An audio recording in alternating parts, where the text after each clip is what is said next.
This episode is brought to you by Indeed. Stop waiting around for the perfect candidate. Instead, use Indeed sponsored jobs to find the right people with the right skills fast. It's a simple way to make sure your listing is the first candidates see. According to Indeed data, sponsored jobs have 4 times more applicants than non-sponsored jobs. So go build your dream team today with Indeed. Get a $75 sponsored job credit at Indeed.com/podcast. Terms and conditions apply.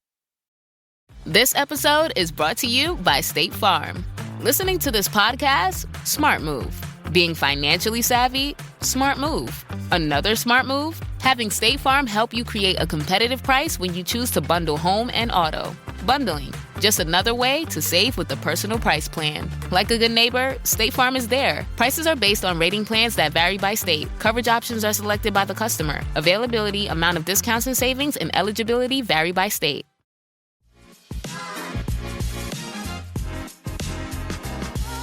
Hello and welcome back to Off the Record. I'm Rebecca Larson. And I'm Amy McElroy. And it's Sunday, so that, this is time for us to have some fun today, right? It is. Yeah, again.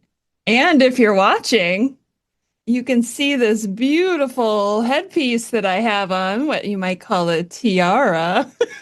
Yes. So if you've missed it, this has been an ongoing discussion of whether Rebecca should wear a tiara or not. And now she has one. Yeah, my complaint was that if you're watching too, you can see over my shoulder, there's like my Claire's tiara, which is plastic and it's crap, okay? And it hurts my head because it's made for a child. And this last weekend, I tell people about this all the time. It's like this consignment liquidation store where they get returns and stuff from Amazon or from Target, and then they sell them dirt cheap, right? And you can get a box, which they call like a mystery box, for $10, $11. And you have no idea what's inside of this box, but it's so fun to buy one and just start digging through and see what kind of junk you're going to get. Usually it's like fun. Yeah, it is fun. It really is. And I just so happened to pull out this tiara out of that box, and I squealed like a little schoolgirl because it's like metal. It's a nice one. It's not plastic. And it was meant to be. I'm pretty sure these are real diamonds too. Yes. I mean, this thing is worth a tiny fortune, so I know you're jealous, Amy, but I am. I don't have a tiara. If I move this way, though, I do have some weird halo from this spotlight that's right above my head, but that's right. We'll work with it. Your setting is a little different today than it has been in the past, isn't it? It is. I'm in London today, so yeah. Fine. I don't usually have a fire door, so. What? I thought everybody did. Safety first and all that. It's my usual door. Yeah. In your own home, you put your fire safety drill stuff on the door so you don't forget how to get out. Yeah. If you can't see it, it just says run in big letters. Just basic, simple. Human nature. Fire, just run. Yeah. Oh my gosh. I love recording with you. We have such a good time. And we have to talk about our last episode. I always have to stop and think, what was our last episode? It was if Mary the First had a son. Oh, that's right. Okay. For some reason, I kept thinking it was the what if Henry VIII had died in 1513. But no, that was 2 weeks ago. It was. Time flies. It really does when you're having such a good time. Yes. Yeah. Okay. So what if Mary the First had a son? What kind of comments were you getting from this one? So we actually got some good comments. So Laurie said she loved all the different scenarios. And the ironic thing is that after Mary died, Philip actually did marry one of Catherine de' Medici's daughters, but still didn't have a son. Laura said, interesting and entertaining as always. And this is quite interesting, actually. With regards to Mary not being allowed to leave England to visit new realms, maybe there were concerns that she could be indefinitely detained. Oh, good point. So, yeah, very good point. And then she says, looking forward to the next adventure with the two of us. Oh, fun. Here we are, next adventure. Here we are. Um, I apologise if I say this wrong, but if I'm just reading it off the username, Iriso, maybe? Says, wonder how the son would have affected the religious debate after the years of defeat for Mary to come back, claim the throne, marry and have a son would have been taken as divine endorsement of returning to Roman Catholicism. Mhm. So, yeah. Definitely. Wayne then says, I think it would have been a major issue to have established an England tied to the Habsburg Empire. English would have resisted, Empire would invade. It would have been serious. Yep. Yeah. I think the route England took brought about trade, movement, and innovation the British Empire was built on. Going Habsburg would have been much different, and the Dutch would have been squashed. Interesting. Local Lord and Saviour makes a very good point, which I think we both missed. Don't think Ireland would have been treated as badly. Yes, we did miss that, didn't we? Yeah. Mm. So, Cherie then says, wonderful way to start her Sunday. It was like being in a room with us with a coffee. She's currently reading Women's Lives in the Tudor Era. So thank you, Aw. Cherie. And although nothing against her, she is glad that Mary didn't have a son, but loves us both. So.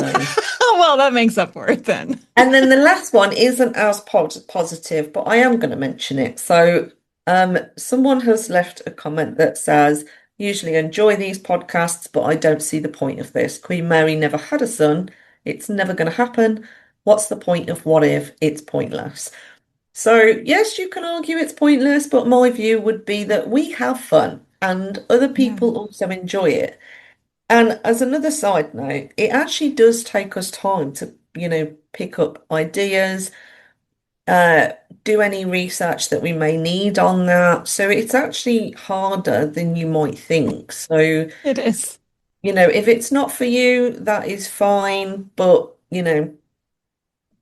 sometimes I was taught if you can't say anything nice, Yeah. I will Yeah. leave that sentence there. I feel like because I've been doing this podcast for so long and now I do 3 episodes a week, and each episode is generally very different from the other.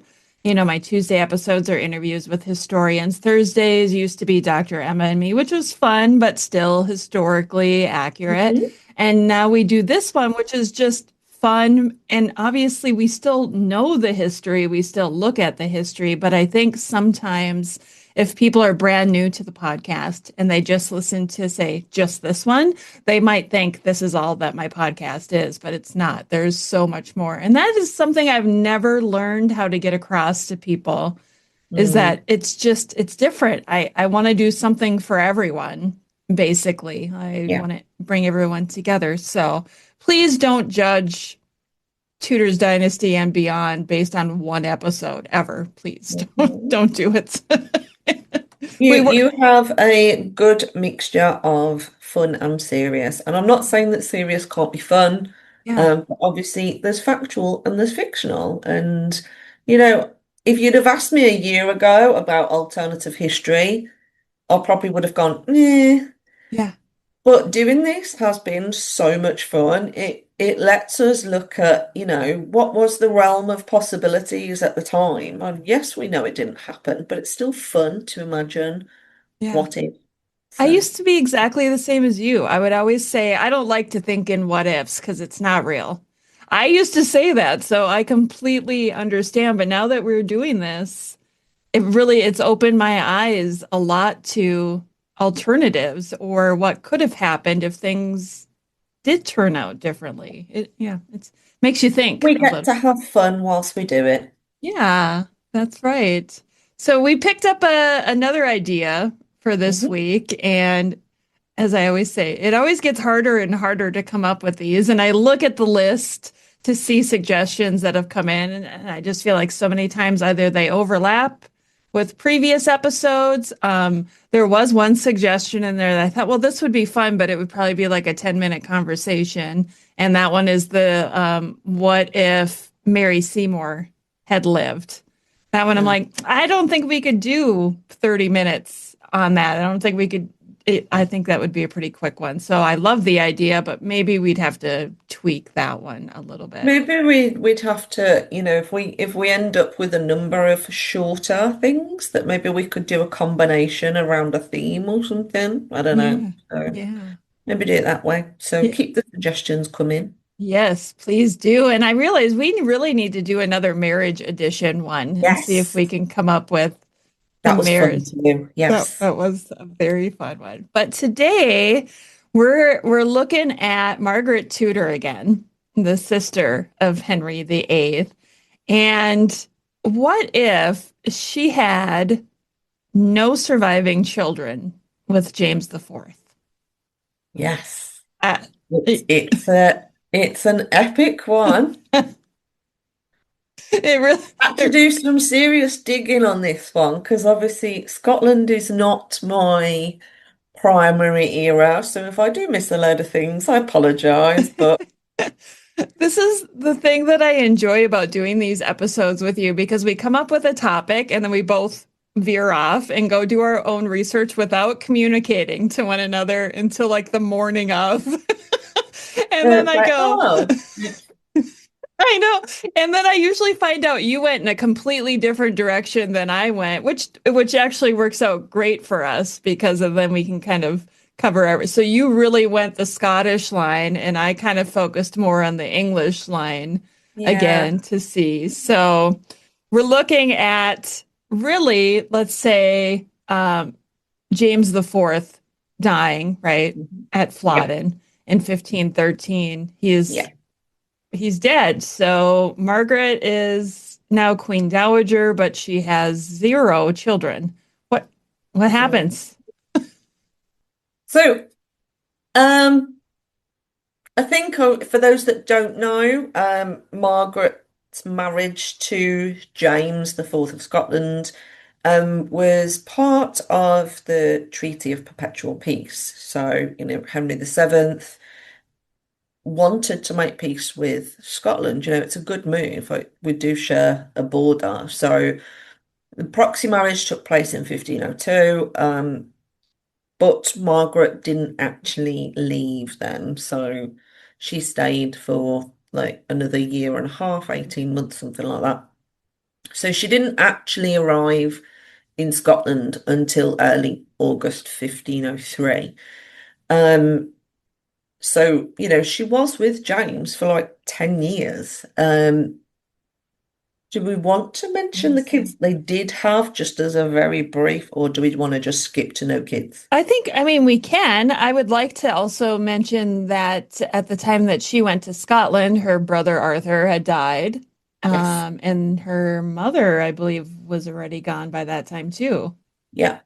Yeah. So when she left court, Henry VII did actually travel with her as far as Collie Western, which was the property of Margaret Beaufort, her grandmother. So I think that's quite nice. And there's a story as well that she apparently shot down a deer with her bow and arrow, which I find quite cool. Wow.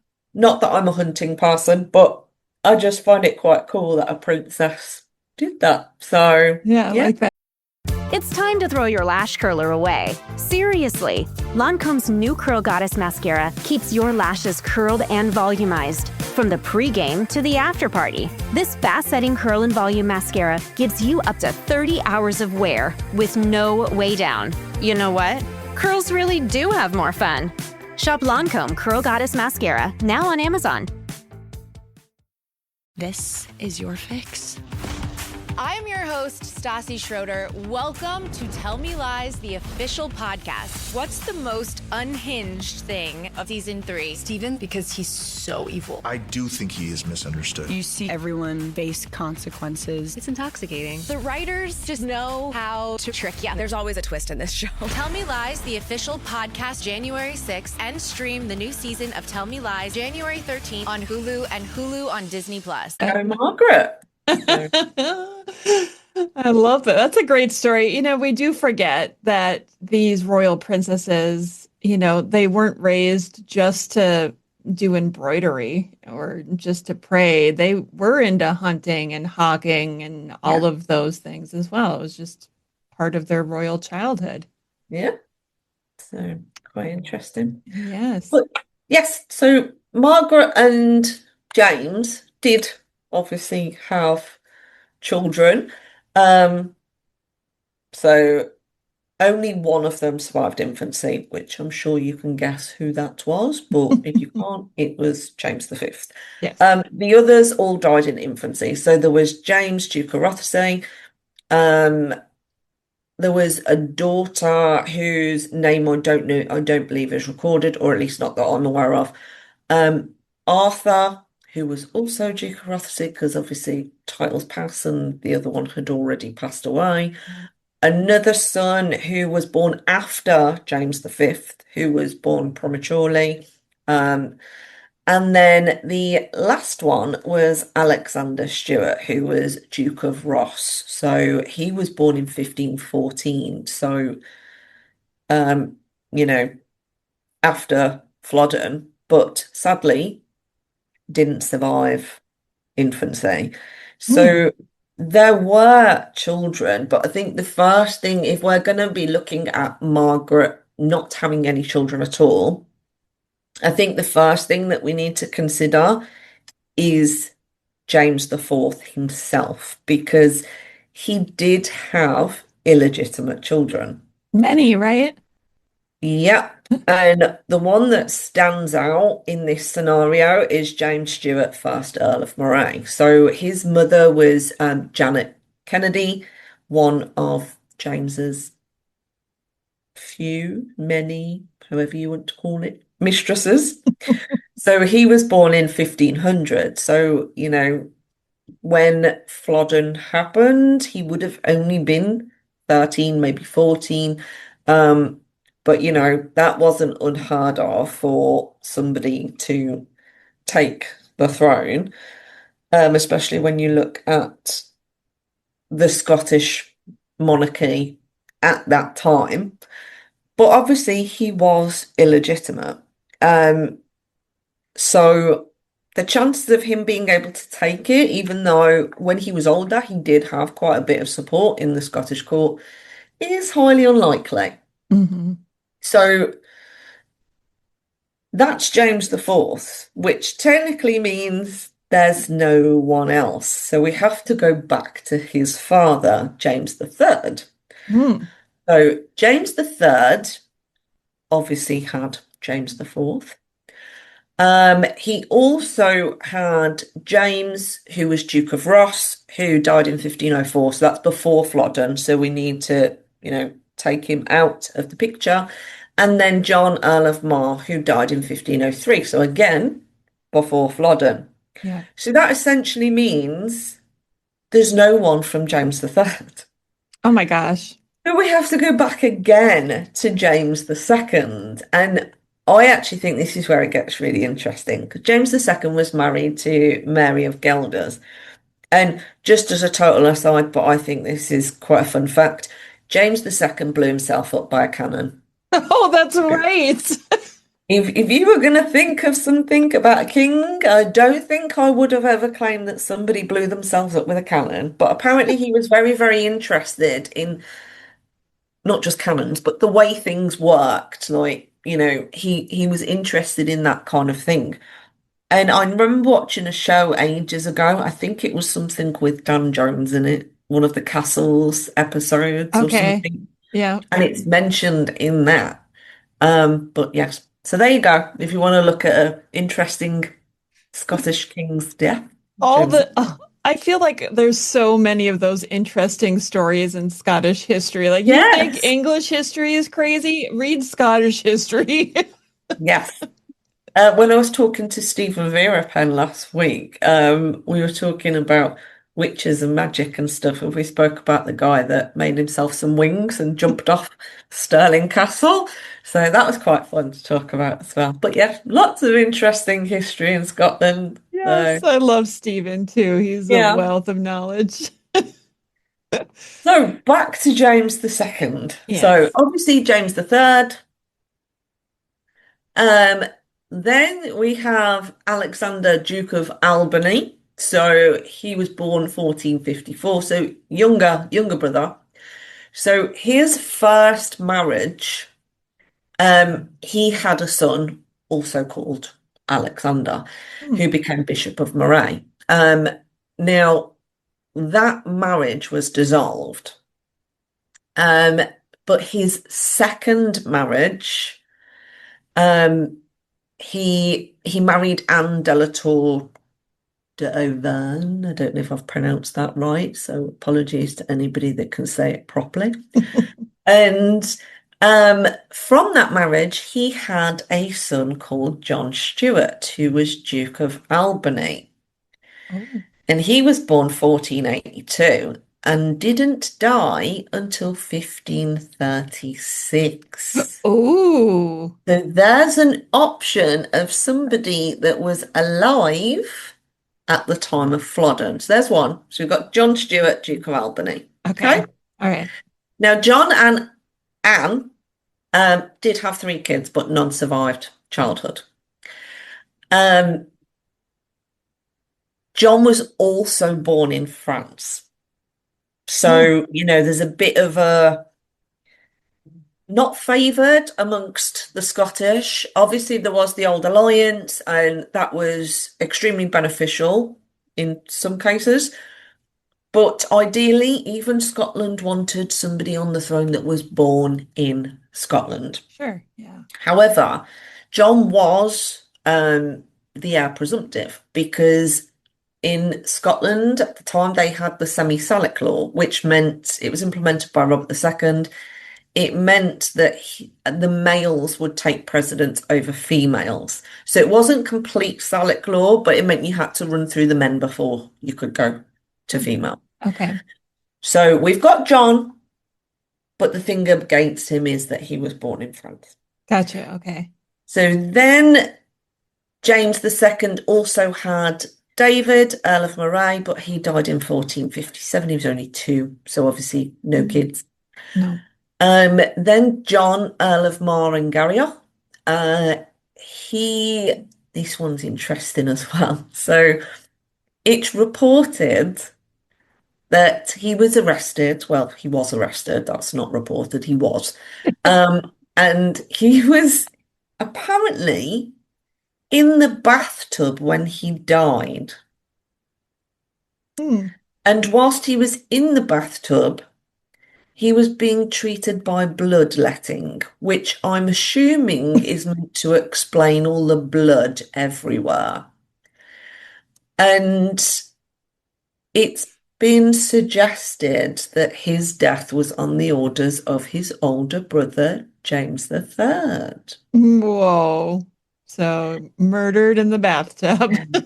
So the 2 brothers, Alexander, so the one that we first spoke of, and John, apparently were both in an argument against James II. So James III, sorry. So quite interesting there. So obviously he had no kids either, so he's out of the picture. Okay.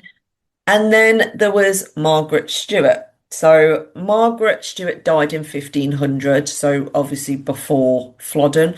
But this one's also quite interesting because she was engaged to Edward of Westminster, so the son of Henry VI and Margaret of Anjou. Oh. Apparently that was called off because of pressure from Edward IV. So obviously you can understand why it's maybe we shouldn't do that because it'll annoy Edward. But other suggestions for her marriage that were put forward were George, Duke of Clarence, and Anthony Woodville. Oh. So yeah, some interesting matches there. But what she actually decided to do was become the mistress of someone called William Crichton, who, I swear, loyalty in this family, was also an enemy of her brother James III. Now, some have suggested that William Crichton made her his mistress as a way to get back at James III, who apparently had slept with his wife. Oh. Others just think it was a true love story, and they might have actually got married after William's wife died. So, yeah, Mm. interesting. But there was no legitimate children from that. Wow, I feel like that's a movie in itself right there. I know. And then the final one that we have is, and there's an option from this one as well. So Mary Countess of Arran. Um, Now she died in 1488, so obviously way before Flodden. Yeah. But her first marriage was to Thomas Boyd, who was the first Earl of Arran. And that was actually declared void in 1473. He was attainted, blah, blah, blah, blah, blah. So her second marriage was James Hamilton, First Lord Hamilton. So they got married in 1474. He was almost 40 years older than her, which Whoa. is kind of crazy. So 1474, she was 21.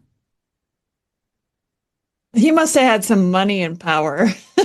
Marrying a 60-odd-year-old. So, that's quite a big gap. But for some reason, I'm sure it must be something to do with the first marriage being declared void, and I don't know, possible dates or records not being sent to people as quickly as they would if you used Royal Mail. Yes, there's sarcasm there. But 2 years after their marriage, they got a papal dispensation legitimising the two kids they already had. Oh. So, yeah, not on obviously 2 years, two kids, fine. But yes, why they sought a papal dispensation, I do not know. But they had three kids in total. So we've got Elizabeth, who married Matthew Stewart, second Earl of Lennox. They had kids of their own, including somebody called John Stewart, who became the third Earl of Lennox. And there was then James Hamilton, who was the first Earl of Arran, obviously after his father, who was alive 1475 to 1529, so alive during Flodden. Now he married Elizabeth home and had two daughters, and they divorced in 1504. So those daughters obviously come out of the picture because of the semi-Salic law. His second marriage was to a lady called Janet Bethune, who he had three children with. And one of these was James Hamilton, second Earl of Arran and Duke of Châtellerault. Don't know if I've said that right either. So he wasn't born till 1516, which is obviously 3 years after Flodden, but obviously his dad was alive. And he was actually heir presumptive and acted as regent between 1542 and 1554. So, he obviously had quite a bit of power and support to be acting as regent for, a good chunk of time. Yeah. And the final one, who we can disregard, was Robert. So he was born 1476, died 1543. He had at least two kids, but nothing's really known about. He seems to have wanted a very, very quiet life. So essentially, out of all of that I've just waffled on about, we've got two options. So we've got either the House of Hamilton, which means through the line of Mary Countess of Arran or through Alexander Duke of Albany, who are both children of James II, or the illegitimate line of James IV, who was James Stewart, Earl of Moray. So which one's your favourite? I don't think that they would go through the illegitimate line. I think no monarchy would want to go that route because it would just be unstable.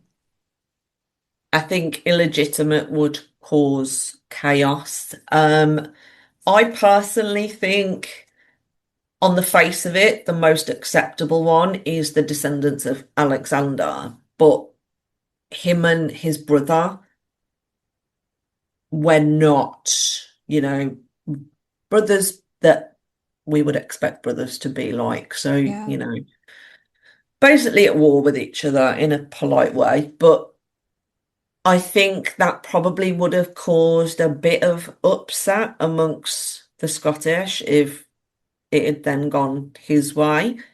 But then the only other option is the female line. As like, would they have accepted that? Would they have been able to exclude Alexander on the basis that Walmart Business is in the business of helping your business, regardless of whether you're building bridges, building spreadsheets, or building lesson plans.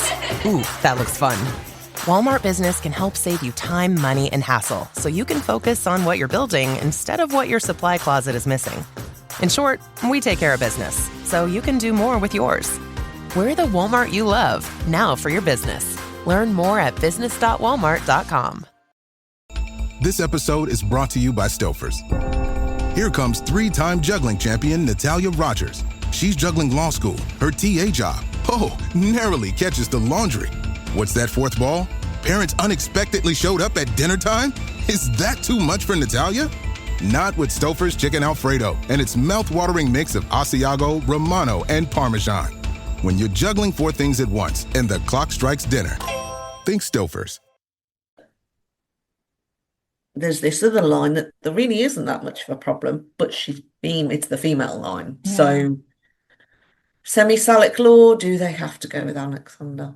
So I think Interesting. there's two very good options. I wonder if we should do a poll on which option people think on that one, or maybe we should wait till the end of the episode and then decide on Yes. a poll, because I think I'm fascinated by this because, like I said, you went in a completely different route than I did, but I'm so glad that you did because I wasn't thinking like what happens in Scotland. But I'm glad that you brought that forward because it just reminds us there's no James V. In turn, that means there's no Mary, Queen of Scots. Mhm. There's no James VI. I mean, that shifts a whole lot of history. Yep. And when I'm looking at the English side of history, which is the direction that I went, I was like, okay, so let's say we're back now and Elizabeth I dies. Now what happens? You know, obviously Mhm. James VI is not a thing. He doesn't become James I of England. So who would be the heir to Elizabeth? So then I started thinking about Margaret Tudor and her other marriages. And one of my favorite people from history, and I think we might have to do an episode on this one because it's like scandalous, is her daughter by her second marriage. Yes. You know, she married Archibald Douglas right after Flodden in 1514, Yeah. the same year her sister married Louis of France. Mm-hmm. And she had a daughter by him. That was really like, I don't know a whole lot about that relationship, but she, at the time, the real history was that she was regent to her son, James V. Yeah.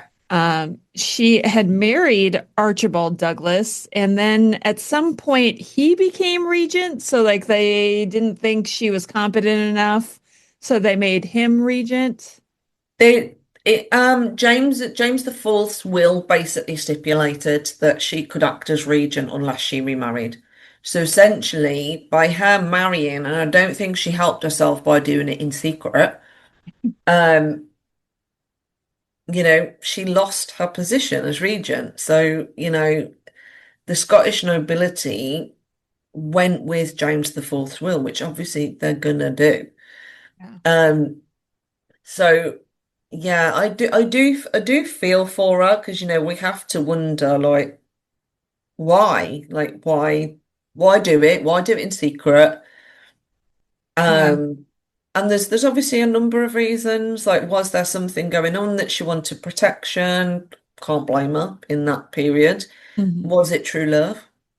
Who knows? But yes, you are very, very right that the offspring from that marriage is very interesting. Oh my gosh, you guys, I seriously. So, okay, so Archibald Douglas is regent. He goes to France. He's doing some business in France. And while he's gone, there's essentially a coup to remove him. And to put Margaret back as regent. This all just blows up, basically, blows up in her face.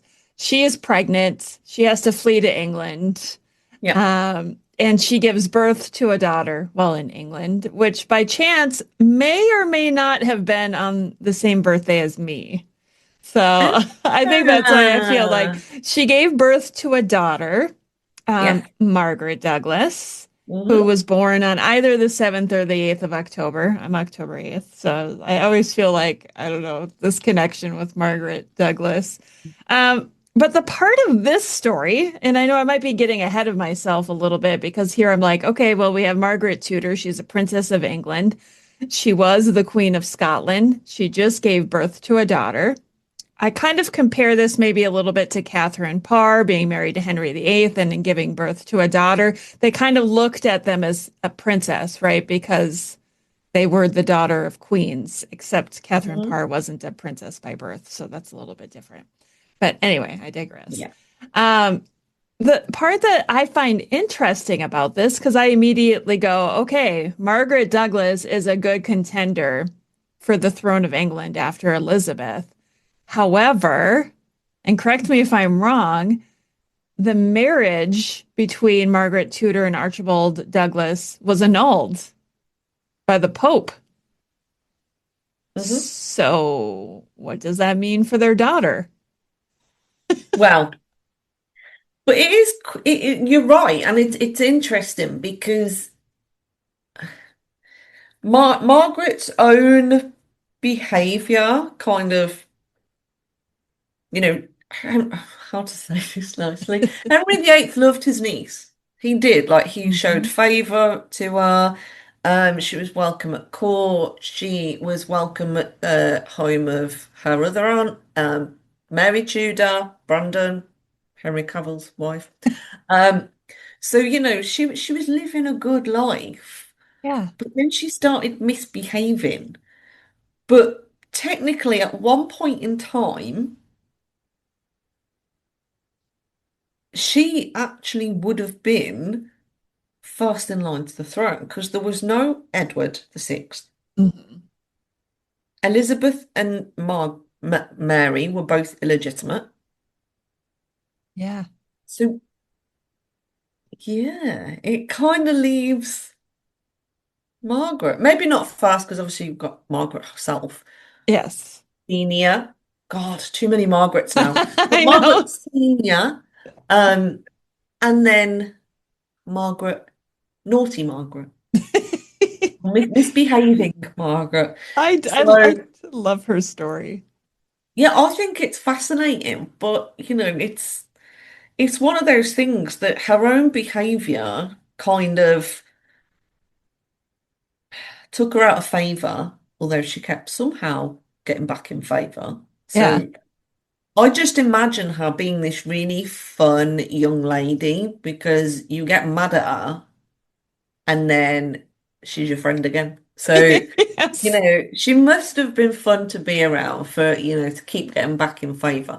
But then obviously it wasn't just her behavior that took her out of the line either. It was What religious, happened? aspects as well. Yes. So, but then we all know that, just because a pope declares something void doesn't necessarily make it void forever. So That's so true. But sticking with the Margaret Douglas idea, her being a potential heir to Elizabeth. Well, Margaret died in I don't know, 1578 or something, right? But she did have a son who was supposed to marry Mary Queen of Scots, but Mary Queen of Scots doesn't exist in this scenario. So he's still in England. And we're talking about Henry Stewart, who we know as Lord Darnley, or he who we shall not speak of. Yeah. So he would be next after her as a viable option for Elizabeth. Whether or not she would consider naming him is probably another story. Thank God, eh? Yeah. And I think, too, correct me if I'm mistaken, was Margaret Douglas and her family, they leaned more Catholic, right? And that's why the marriage with Mary Queen of Scots happened. So that would be a problem for Elizabeth I to name a Catholic heir. That was Yeah. not. Although, to be fair, I imagine Henry probably would have said anything if it meant he could have the throne of England. Yeah. So, Henry, will you be Protestant? Yep, absolutely. Sure will. Where's the Yeah. crown? Yeah, I'll do it. I'll do it right now. So, yeah. Yeah, so I feel like that's where my mind went immediately was to Margaret Douglas and her line, but we also know that Henry VIII excluded them from his will. And so then that leads us back again to your person, doesn't it? Well, in a way, yeah, but obviously Henry VIII's will, we're taking it as Margaret had kids True. because obviously she did. If the scenario is different and she didn't have any, then does the impact of his will change? Which, yeah, you can argue it does because it'd just be Mary's line ahead of Margaret's. But I also still think that it leaves some aspects open. So obviously, if she's got kids from her second marriage, i.e., Margaret, then does that leave certain people in the running? So I don't know, we've just spoken about Henry. You've also got Charles Stewart. So it's a difficult situation because I think if she's got no kids at all, then Henry's got nothing to write out of his will. But that obviously changes depending on, are we excluding all kids or just kids from James the Fourth? Yeah. Because obviously it was two different scenarios, isn't it? Right. Which just to complicate everything. I know. I keep trying to think too, and I can't come up with an answer, to make Henry Stuart Lord Darnley more attached. What am I trying to say? To make him a more viable candidate for the successor of Elizabeth. Well, to be fair, he would have been because his mother was Margaret. Her mother was Margaret. So she was a Tudor princess. Yeah. But he would have been in line. Who could they have married him to make it a stronger claim? It would have had to be a Protestant, I would think. Yeah. Who I have no idea who could have been a good bride for him at that point. No, because I can't see. Well, actually, I suppose the Spanish may have made a young lady available. Oh, a Catholic again, though. Yeah, but then would they if he wasn't close enough to the throne? I suppose it depends on how they perceive his closeness to the throne, because they're not going to offer up one of their most noble women, are they, to Margaret Douglas's son, essentially. Right. Yes, she's born of a Tudor princess and Dowager Scottish Queen, but realistically, he is the son of the Earl of Lennox. So I can't see them offering somebody of the higher ranks of the nobility.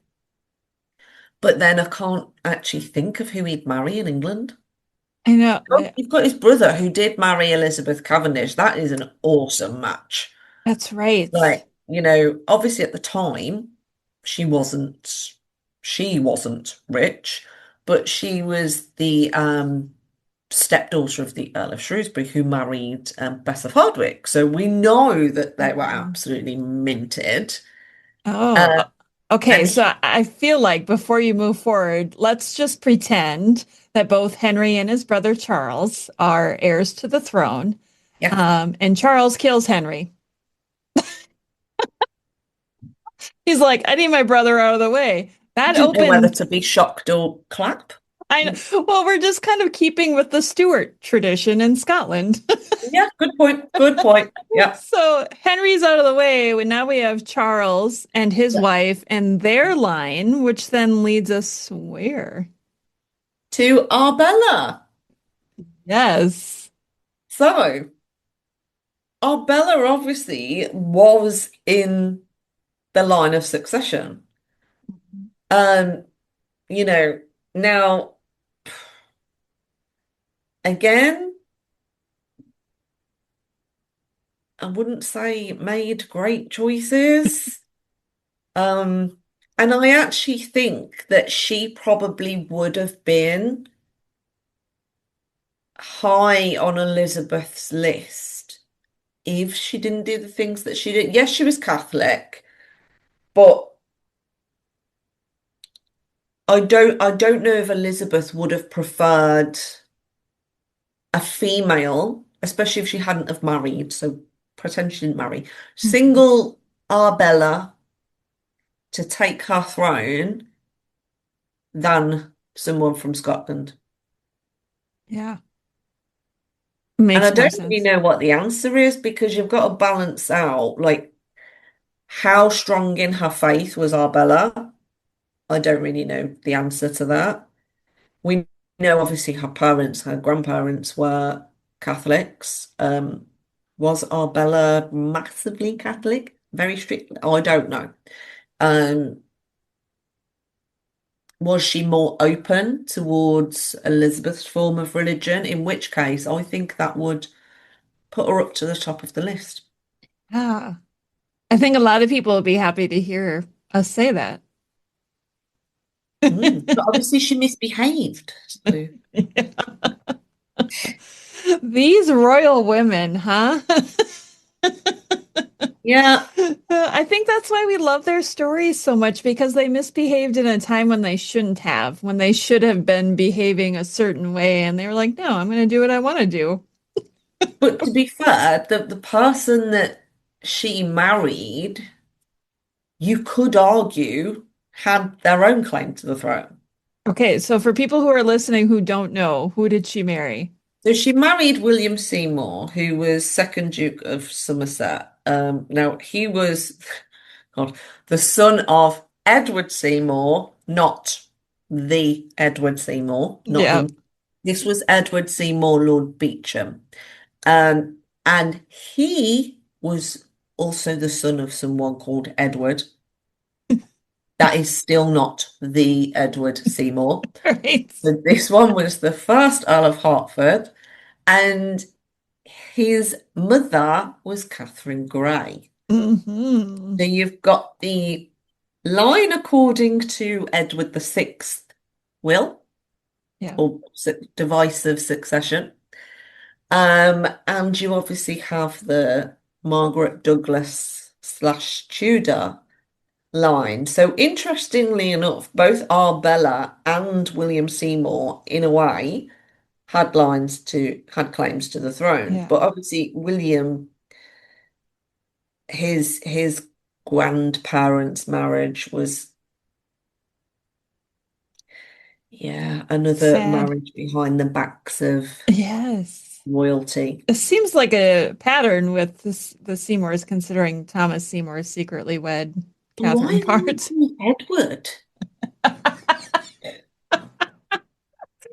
But I have always found it so interesting that the Seymour line, which only has any hint of royal connection, was because Jane Seymour gave birth to a son who became king. They were not a royal family. They were country gentry, okay? So and then suddenly they're like they're connected to royals, they're considered in lines of succession. That to me that just blows my mind that was even possible. Mm-hmm. Good for them. Yeah, can't blame them, can you? No. But these stories don't seem to work out very well for the Seymours. No, definitely not. They tend to crash and burn. Yes, especially if your name's Edward. Yes. Yes. Mhm. Yeah. So we know Arbella did not become queen. Yeah. But here we are again, like who could it have been? We have options. Well, I've got two other lines that we could possibly go down. Okay, let me hear what you got. Okay, so we've got, if we go down Edward the Sixth route, so divisive succession, Yeah. Eleanor Brandon, who was the daughter of Mary Tudor and Charles Brandon / Henry Cavill. So they had a daughter called Margaret Stanley, who was Countess of Derby. And she married Henry Stanley, 4th Earl of Derby. They had children. So bear with me here. So you've got Ferdinando, which is an interesting name for Tudor England. Yes, very. Now, he died in 1594, so before Elizabeth. Okay. But he did have 3 daughters. And obviously, we're now talking about England in a time when we've had 2 queens rule in their own right. Right. So it's not unusual. Nope. So Ferdinando's eldest daughter was Anne, Countess of Castlehaven. Oh. So technically, if we went with Henry VIII's will, or Edward's actually, so if you no, actually that doesn't work for Edward's. Henry VIII's in regards to, we go down Mary's line, ignore Margaret's. Yeah. At the time of Elizabeth's death, Anne would have been one of those in line for the throne, definitely. Never heard of her. Exactly. It's interesting, isn't it? And there's 2 other daughters, Frances and Elizabeth. So, Ferdinando was not short of heirs. And then there's also William Stanley, who was the 6th Earl of Derby. And he was actually alive still when Elizabeth died. So he didn't die till 1642. Wow. And he married Elizabeth de Vere and had kids. So he had at least 2 sons. One would become 7th Earl of Derby and another boy, and then a girl as well.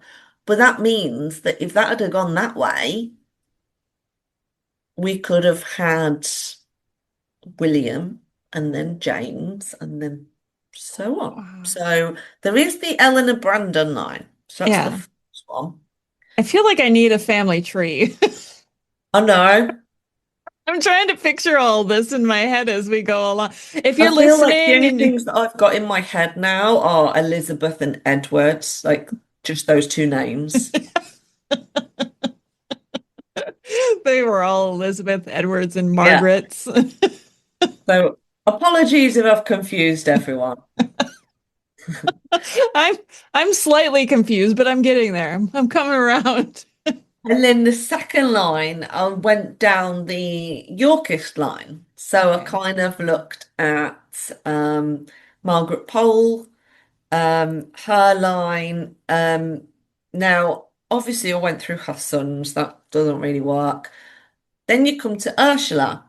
So Ursula Pole did die before Elizabeth. She died in 1570, but she was married to Henry Stafford, 1st Baron Stafford, and they did have kids. So first was Henry, who was 2nd Baron, but he died before Elizabeth, no kids. Then we've got Thomas, who was executed as a rebel under Mary, so wasn't around when Elizabeth died. Okay.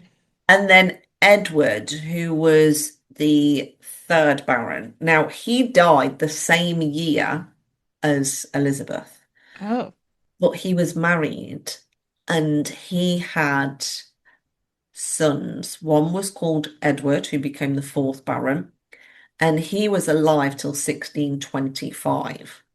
wow. And he also had a son.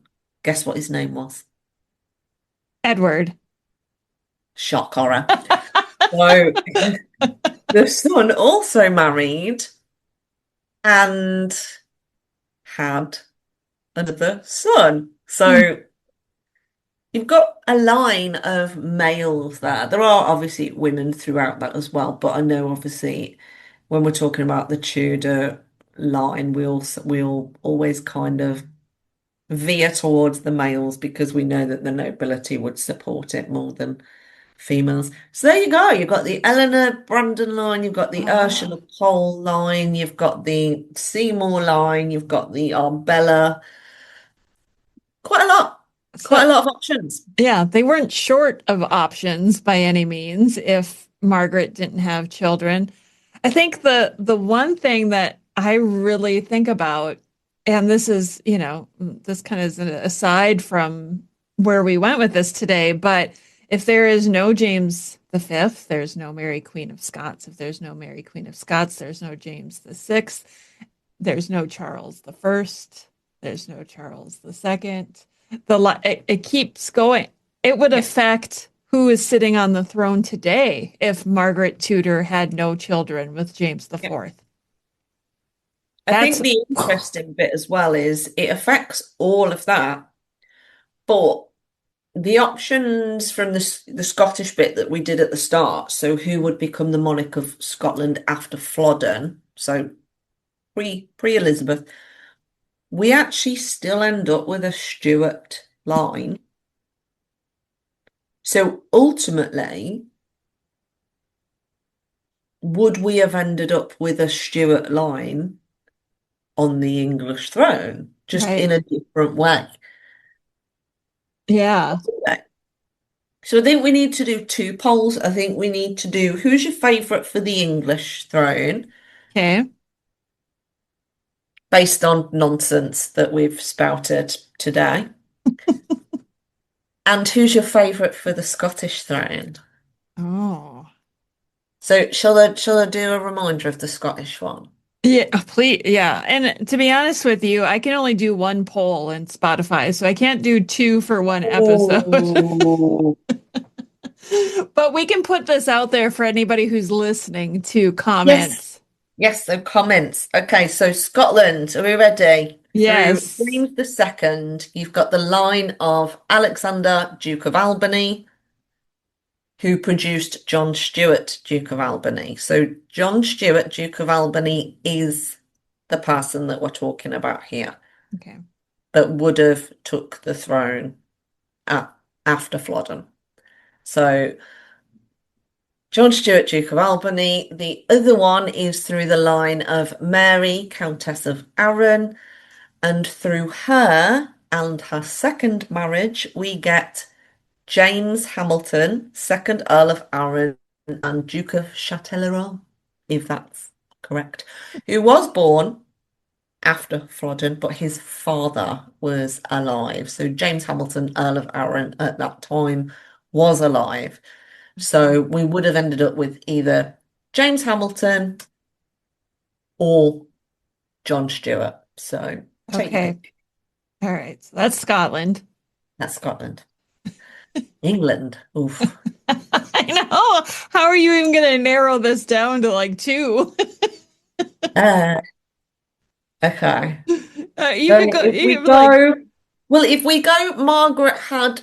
Oh no, that doesn't work.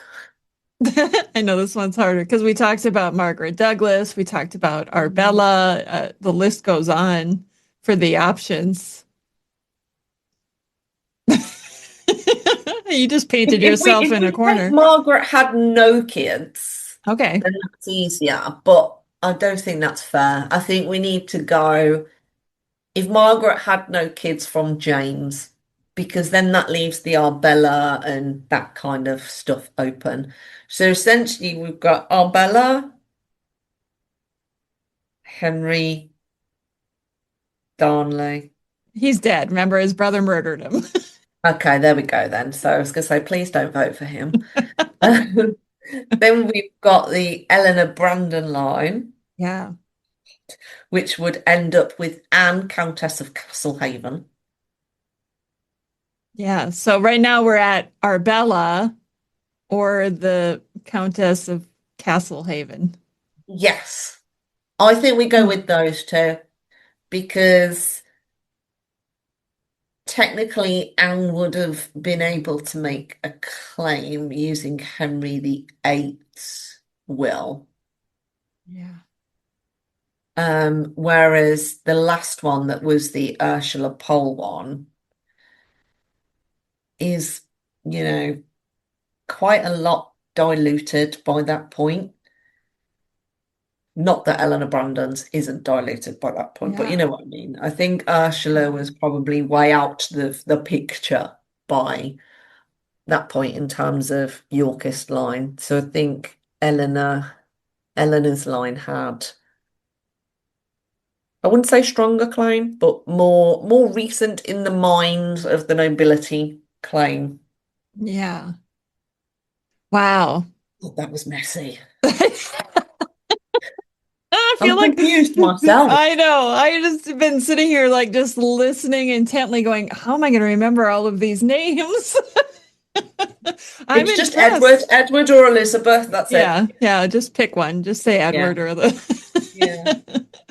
I feel like I'm always so pleasantly surprised that these episodes are as long as they are, because I always think it's going to be like a 20-minute episode. I'm like, what can we talk about?